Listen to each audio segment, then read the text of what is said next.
자, 여러분 안녕하십니까. 공략 한국사 짱쌤입니다. 이번 시간 공부할 부분은 고대 한학과 유학의 발달입니다. 공략 한국사 교재 185페이지를 피시고요. 교재를 미리 준비를 못한 분의 경우는 화면을 보시면 됩니다. 한자의 보급과 교육인데요. 이건 앞에서 공부를 했던 내용이에요.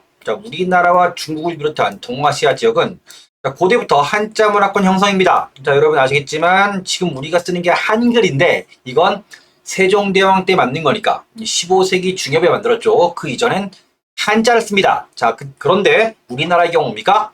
철기 시대 때부터 한자를 사용하는 것으로 추정됩니다. 그래서 우리가 앞에 공부했어요. 그래서 다호리, 창원, 경남 창원 다호리의 붓이다. 이게 구급 시험에서 많이 물어보죠. 이게 붓이 그리는 붓이 아니고 붓글씨 쓰는 서예용 붓입니다. 요걸 시험 문제 내요. 한자 사용의 영향입니다. 그래서 우리가 이걸 썼기 때문에 한자를 쓰게 되면서 한문으로 쓰인 중국의 유교, 불교, 도교의 서적을 이해할 수 있게 됩니다. 중요한 건 컨텐츠죠. 그래서 삼국시대의 한문은 한문이 토착화됩니다. 원래 우리 글자가 아니기 때문입니까? 이게 좀 나름대로 현지화를 해요. 처음엔 한자를 그대로 썼으나 이 뒤에는 이두와 향차를 만들어 그래서 한문의 토착화가 이루어집니다. 이두와 향찰이 나와 있는데요, 여러분. 이두와 향찰이 뭔지는 국사 시험에서는 묻지는 않아요. 왜냐면 국어랑 겹치기 때문에. 그래서 이두와 향찰 있다는 거 아시고요. 그래서 이두는 대부분 한자로 지어 단어를 쓰는 방식에서 토를 다는데 한정되어 있고요. 향찰은 우리말 전부를 한자의 뜻과 소리를 빌려 적는 방식이다. 음차하는 거예요. 현재 남아있는 향가는 모두 향찰로 쓰인 것이다 되어 있습니다. 그래서 남아있는 향가가 모두 향찰이다. 이건 시험 문제 물어볼 수 있습니다. 그래서 이런 것이 있다는 거 보시고요. 한문학이 널리 보급되었다. 한자의 보급과 함께 교육기관이 만들어졌는데요. 그래서 삼국의 교육기관과 한학을 보시면 고구려입니다. 고구려는 우리가 수도에 태학을 세웠다는 걸 우리가 알고 있어요. 소수임, 4세기 소수림왕 때 태학을 세우는데 국립대학입니다. 그래서 유교경전과 사기나 한서 등의 역사를 가르칩니다. 그 다음에 지방에는 경당, 이건 장수왕 때로 추정을 합니다. 그래서 우리가 소수림왕 할 때, 그 다음에 5세기 장수왕 할 때 공부를 했던 내용인데요. 다시 한번 보는 거예요. 그래서 경당은 지방의 사립학교다. 그럼 여러분 좀 보시면 태학은 국공립이고요. 그 다음에 경당은 사립학교다. 그래서 공립이냐 사립이냐 이런 걸 뭡니까? 변별할 필요가 있습니다. 여러분 아시겠지만 조선시대 성균관 국립이지. 국공립이에요. 나라가 세워서 운영하는 것이고요. 조선시대 때 서원의 경우에는 사립학교죠. 여러분 이런 것들을 뭡니까? 변별해서 시험에 냅니다. 참고로 말씀드리면 아시아권의 최고 학부는 대부분 국립이에요. 여러분 지금도 대한민국의 최고 학부는 서울대학교죠. 그 다음에 일본은 동경대학교고 그 다음에 중국은 베이징대학교. 대부분 국립이고요. 그래서 동양권의 경우 뭡니까? 동양권의 경우에는 국립이 최고 학부가 많습니다. 근데 서양의 경우 어때요? 서양의 경우 뭡니까? 아무래도 서양의 경우에는 대학 자체가 뭡니까? 원래 길드이죠. 중세 길드에서 출발했기 때문에 길드, 학생 길드가 있고 교수 길드가 있어요. 그래서 해당하는 길드가 특정한 지역에 학교를 세운 다음에 자치권을 얻어서 도시가 대학이 되는 케이스. 이런 겁니다. 그래서 서양의 경우에는 대학이 사립학교가 메인입니다. 여러분 아시겠지만 옥스퍼드 대학, 케임브리지 대학, 영국에 있죠. 사립학교고요. 미국의 하버드니 예일이니 사립학교입니다. 다른 나라의 경우입니까? 사립학교, 역사가 좀 오래된 학교 나라들 대학의 경우는 여러분 아시겠지만 옥스퍼드 대학의 경우입니다. 14세기 때 만든 대학이라고 하니까요. 오래된 서양의 대학들의 경우는 대부분 사립이다. 이런 것들 상식적으로 알아두시되 동아시아권의 경우는 국립이 메인이다. 그 다음에 한학과 무술을 가르칩니다. 그래서 지방의 경당을 세워서 지방의 사립학교고요. 한학과 무술을 가르쳤다 되어 있습니다. 경당 사서가 나와 있습니다. 그래서 글을 읽고 활쏘기, 이게 무술이죠. 연습했다 되어 있어요. 그 다음에 한학입니다. 유교경전과 역사책 이외에도 옥편 자통과 같은 사전입니다. 지식인 사이에서는 중국의 문선, 좋은 글을 묶어놓은 책이죠. 문학서가 있겠다고 합니다. 이건 예전에 시험 문제에 옳은 거 지문이에요. 옳지 않은 거 골라라 할 때 옳은 거, 데코레이션 같은 지문으로 나온 적이 있기 때문에 읽어보시면 돼요. 금성문입니다. 이런 대부분의 글씨는 붓으로 종이에 쓰는데 금성문은 뭐냐? 비석이나 뭐 칼 이런 데 새겨놓은 글이 금성문입니다. 자, 현재 전하는 한문으로는 집안 고구려비, 광개토 대왕비, 그 다음에 충주, 그래서 우리가 알고 있는 중원 고구려비 등이 있습니다. 여기서 한학의 발달을 엿볼 수가 있는데요. 자, 우선 집안 고구려비, 그래서 2012년에 발견된 겁니다. 21세기 때 발견된 비석입니다. 그래서 제작 시기를 놓고 광개토 대왕설과 장수왕설이 대립하고 있다. 지금도 논쟁 중이에요. 광개토 대왕설이 채택될 경우 뭡니까? 현존 최고의 고구려비가 돼요. 그래서 수묘인, 그러니까 묘를 지키는 사람들이죠. 에 대한 비석으로 추정하고 있습니다. 그래서 연구 중에 있습니다. 그래서 중요한 건 뭐냐? 이 집안 고구려비가 고구려 비석이라는 건 나올 수 있죠. 그 다음에 충주 고구려비, 중원 고구려비라고 많이 알려져 있는 비석인데, 고구려가 남하에서 남한강역 중원 지방을 장악했음을 알려주는 비석으로, 신라 영토에 고구려의 군대가 주둔하고 있음이 기록되어 있고요. 신라왕을 뭡니까? 신라왕을 동이매금, 그러니까 동쪽 오랑캐의 매금, 신라왕을 동이매금이라고 낮춰 불러요. 그래서 자, 원래 이 동이라는 명칭이 뭡니까? 동이. 이 동이가 중국을 기준으로 동쪽에 있는 오랑캐가 동인데, 어떤 거야? 고구려가 천하의 중심이고 고구려의 동쪽에 있는 애들이 동이라는 거예요. 그래서 고구려의 패권의식과 고구려 중심 세계관이 반영되어 있어 이 비를 통해 고구려와 신라의 관계를 알 수 있습니다.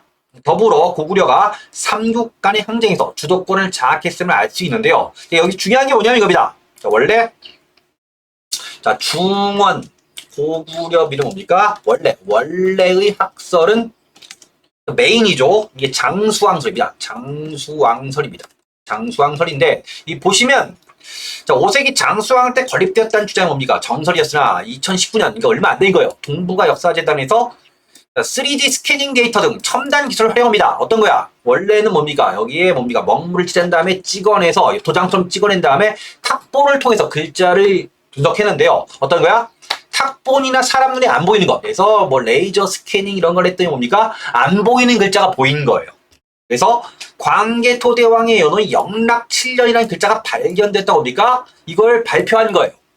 그래서 뭡니까? 이 글자의 마별, 그러니까 마모가 심했기 때문에 그전에는 안 보였던 거지. 이제 스캐닝했더니 글자가 보이더라 했는데 스캐닝한 것도 글자가 좀 불분명하긴 해요. 그래서 현재 영락에 대한 글자에 대해서 논의가 진행 중이다 해서 싸우고 있는 거예요. 그래서 중원 고구려비가 원래 학설이 장수왕설인데 영락이 광개토 대왕의 연호란 뭡니까? 새로운 학설이죠. 그래서 새로운 학설은 광개토 대왕설이 이제 새로 나오는 거예요. 이게 두 개가 싸우고 있기 때문에 향후 시험 문제 경우 보통 이렇게 학설이 첨예하게 충돌할 경우 어때요? 무슨 왕 때 만들었느냐는 안 물어볼 수 있어요.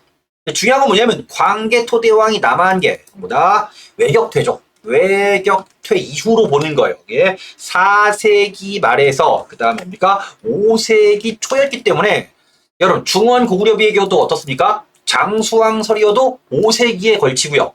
대부분 5세기니까 장수왕설은 뭡니까? 5세기에 걸치고 그다음 뭡니까? 외격퇴 이후에 건립되었다고 하더라도 뭡니까? 5세기에 걸칩니다. 5세기.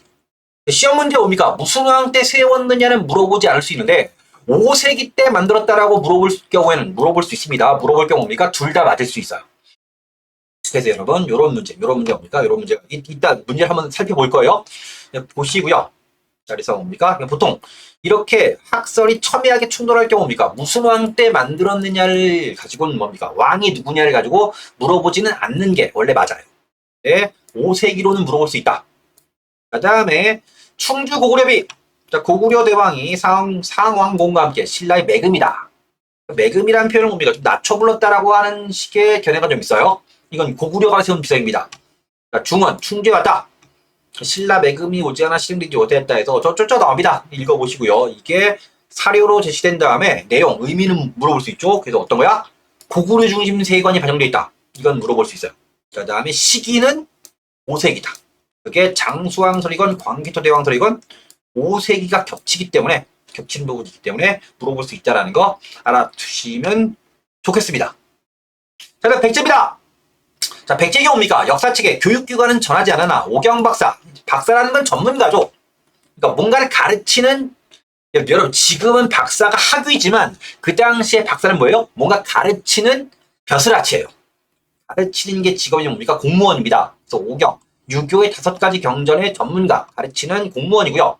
의박사, 역박사 등이 있습니다. 의박사는 당연히 의사겠고요. 역박사는 뭡니까? 역법. 이건 뒤에 나옵니다. 역법은 뭐야? 달력을 계산하는 법이에요. 중요합니다. 자, 유교 경전과 보면 뭡니까? 기술학을 가르쳤다. 그 다음에 한학은 자, 중국 한문으로 문장을 예쁘게 꾸미는 게 한학이죠. 계로왕 국서입니다. 계로왕은 뭡니까? 장수왕이 쳐들어와서 죽인 왕입니다. 그래서 백제와 계로왕 때 북위, 그러니까 중국의 북위에 보낸 국서에 뭐야? 고구려랑 우리가 싸우고 있는데 힘드니까 도와줘! 그래서 이 도와달라는 얘기를 매우 세련된 한문 문장으로 써놨다고 합니다. 계로왕 국서는 뭡니까? 이 기록이 있어요. 자, 그 다음에 사택지적비. 시험에 정말 많이 나옵니다.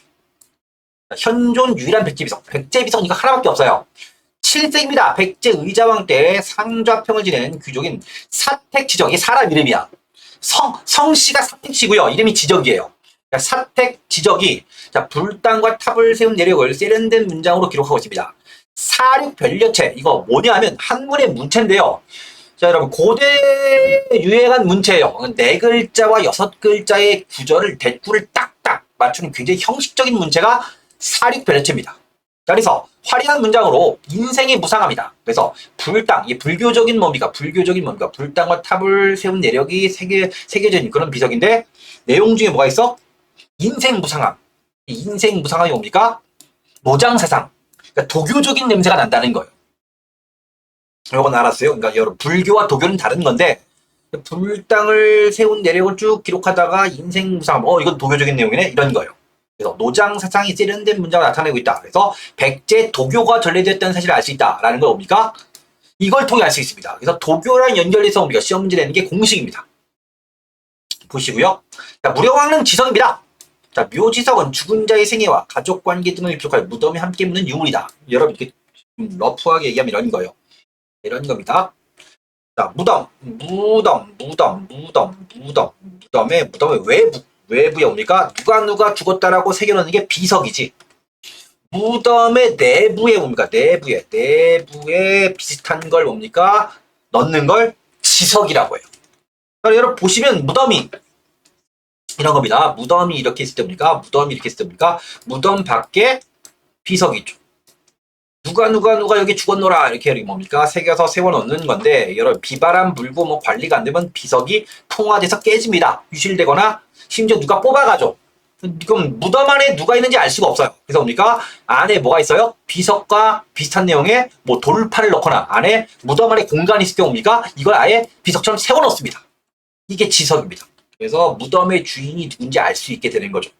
그래서 무령왕릉 지석이 뭡니까? 한문으로 뭡니까? 글자를 새겨놨는데요. 자, 백제 한학의 높은 수준을 자, 보여주고 있습니다. 그래서 무령왕릉 지석 중요하니까 보시고요. 자, 신라입니다. 자, 화랑도에서 교육적 기능을 담당. 자, 경학, 유교의 경전을 공부한 거예요. 무술을 연마했고요. 자, 한학입니다. 신라는 고구려와 백제에 비해서 한문이 비교적 늦게 사용된 편이다. 자, 그래서 한문이 들어왔을 때 자, 본격적 사용이 좀 늦었다라고 보는 것 같아요. 임신석에서 자, 유교 경전을 공부했던 사실을 알 수 있다. 이건 시험 문제 뭘로 물어요? 유교로 묻습니다. 이건 공식이고요.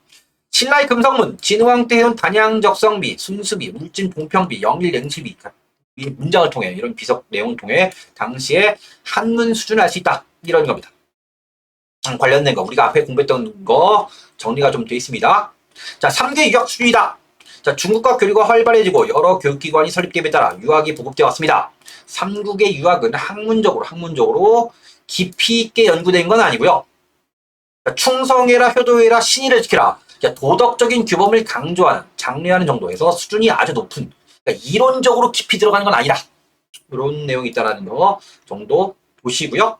자, 그 다음에 자, 통일사양문입니다. 자, 국학이다. 신문학 때 유교 이념을 보급하여 왕권을 강화하고자 뭡니까? 국립대학 국학을 설립한 거예요.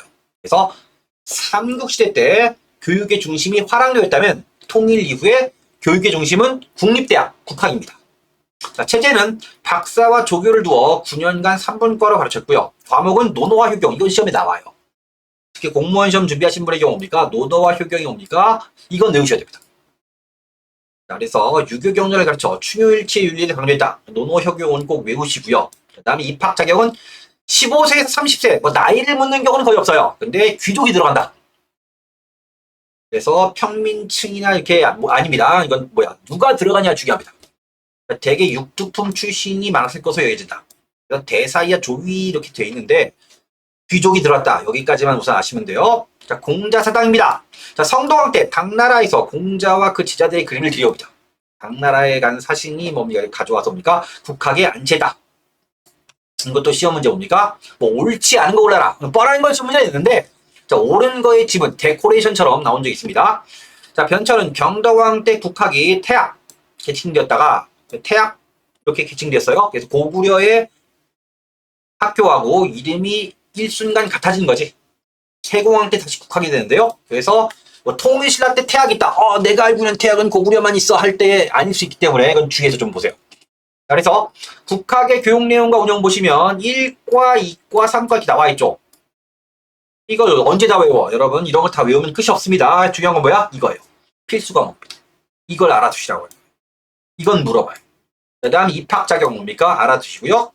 수업 연하냐 이런 건 뭡니까? 그냥 한번 읽어보시되 가장 난이도가 높은 문제는 아무래도 뭡니까? 이걸 물어보겠죠. 이걸 물어볼 텐데 구급 시험이나 뭡니까? 거의 안 물어봅니다. 지금 알아두라고 했던 논어와 효경과 그다음에 입학 자격 요걸 중심으로 보시면 돼요. 자, 그다음에 독서 3분과이다. 자, 원성왕이 국학 안에 설치한 뭡니까? 자, 국학. 국립대학인 국학 내부의 시험이다. 라는 거예요. 자, 유교경전의 이해 수준을 시험해서 관리를 채용하는 제도로 독서 출신과를 한다. 그래서 어떤 거야?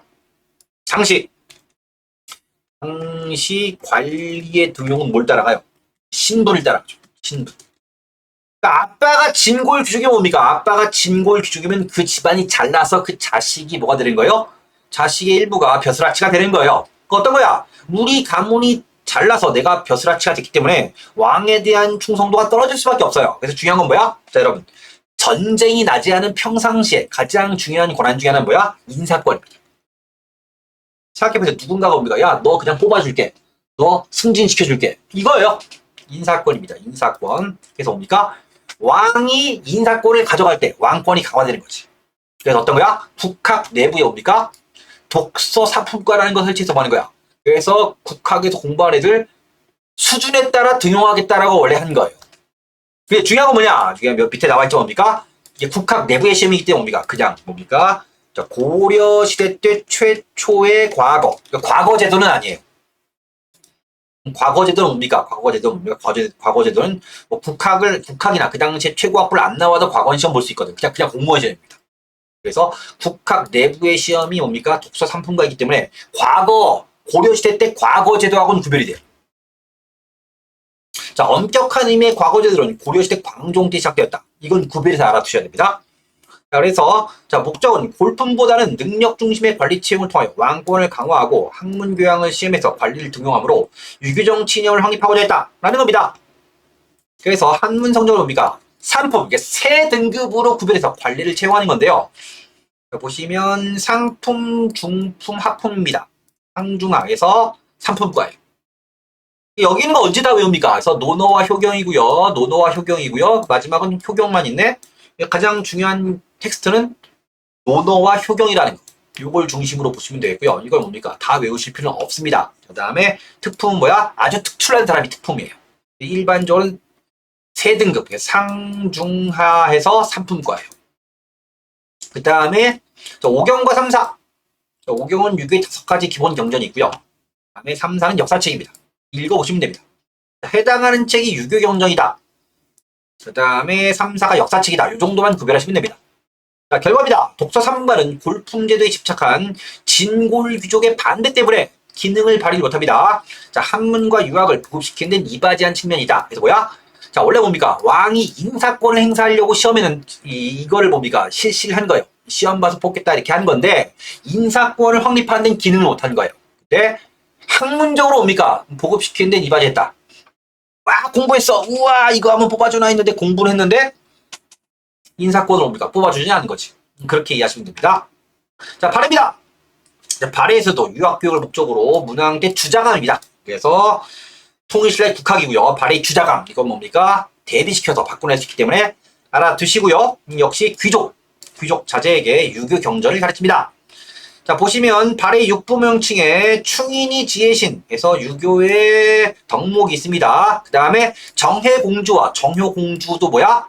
묘지석이 있습니다. 그러니까 앞에 있는 게 무덤 밖에 있는 게 묘비고 무덤에 밖에 있는 게 묘비고요. 무덤 안에 있는 게 묘지석이라고 했지. 정혜공주와 정효공주도 내부에 묘지석이 있어요. 한문학의 발달 수준을 알 수 있습니다. 자, 발해의 묘지석 나와 있죠. 정혜공주와 정효공주. 문왕의 딸들인데 전에 얘기했던 것처럼 뭡니까? 딸들이 아빠보다 먼저 죽은 거예요. 그래서 사륙 변려문으로 구사되고 있다. 자, 발해의 한문학의 발전을 보여주고 있습니다. 우선 여기까지 살펴봤고요. 문제를 좀 한번 볼게요. 자, 어떤 유형의 문제가 나오느냐? 자, 문제를 한번 살펴보겠습니다. 자, 보시면 자, 삼국시대 금성문 자료에 대한 설명을 옳지 않은 것. 2014년 지방직 문제입니다. 자, 호총, 출토, 청동, 호의 존재를 통해 신라와 고구려 관계를 알 수 있죠. 그래서 호총, 이 경주의 호총에서 뭐 광개토대왕의 명칭이 뭡니까? 있는 그릇이 나온 거예요. 알 수 있어요. 자, 사택 지적비를 통해 당시 백제가 도교에 대한 이해를 하고 있음을 알 수 있다. 자, 알 수 있어요. 자, 울진 봉평 신라비. 그래서 버풍왕 때로 추정되고요. 율령 반포 사실과 더불어 뭐야? 신라가 동해안의 북쪽 방면입니다. 그래서 울진 지방이 뭡니까? 경주의 동북쪽에 있거든요. 확장했으면 알 수 있고요. 자, 충주 고구려비, 중원 고구려비를 통해 신라가 고구려에게 자신을 동이라고 낮추어 표현했으면 알 수 있다. 이게 아닌 거지. 내용을 보면 어떤 거야? 이 고구려비는 고구려가 세운 비석이고요. 고구려 중심 세관입니다. 그래서 동이라고 낮춰 부르는 건 고구려 쪽이죠. 신라가 우리가 동이에요 한 게 아니고요. 고구려가 우리가 천하의 중심이고 신라가 동쪽 오랑캐다 라는 겁니다. 자, 이렇게 내용을 물어본 문제가 있습니다. 자, 그 다음에 자, 비슷한 문제입니다. 자, 여러분 보시면 비슷한 문제가 또 있습니다. 잠시만요. 자, 보시면 자, 이건 2023년 지방직 문제입니다. 2023년 지방직 문제요. 자, 다음 문화재와 이를 통해 알 수 있는 내용의 연결이 옳지 않은 겁니다. 틀린 거예요. 여러분 보시면 자, 2번 볼게요. 임신서기석. 신라에서 청년들이 유교 경전을 공부했다. 유교예요. 충주 고구려비. 고구려가 5세기에 남한강 유역까지 진출했다. 그래서 충주 고구려비가 이 중원 고구려비인데 이게 장수왕 때냐 광개토대왕 때냐 싸우고 있지만 대체로 5세기엔 걸칩니다. 이건 물어볼 수 있어요. 자, 후명글은 뭐야? 자, 5세기 초 광개토대왕 외격퇴조. 4세기 말 5세기 초니까 고구려와 신라가 밀접한 관계를 맺고 있다. 그래서 위에 있는 문제랑 비슷하죠, 여러분. 비슷한 문제가 계속 나오는 거예요. 자, 그 다음에 답이 1번입니다. 옳지 않은 것. 자, 사택적비. 이건 7세기. 7세기 뭡니까? 백제 마지막 왕인 의자왕 때 만든 비석이에요. 자, 백제가 영산강 유역까지 영역을 확장했다. 어떤 거야? 영산강에서 전라도까지 쭉 내려가는 건 언제? 4세기의 근초고왕 때로 추정하는 거예요. 이 사택적비가 뭡니까? 이거는 뭡니까? 내용적으로도 뭡니까? 관계가 없고요. 시기적으로도 맞지가 않은 거죠. 답이 1번이다. 이렇게 정리할 수 있습니다. 이런 유형의 문제 여러분 대비하시면 될 것 같습니다. 그래서 오늘 여기까지 정리됐고요. 다음 시간에 역사 편찬과 유학의 보급을 하도록 하겠습니다. 여러분 수고하셨습니다.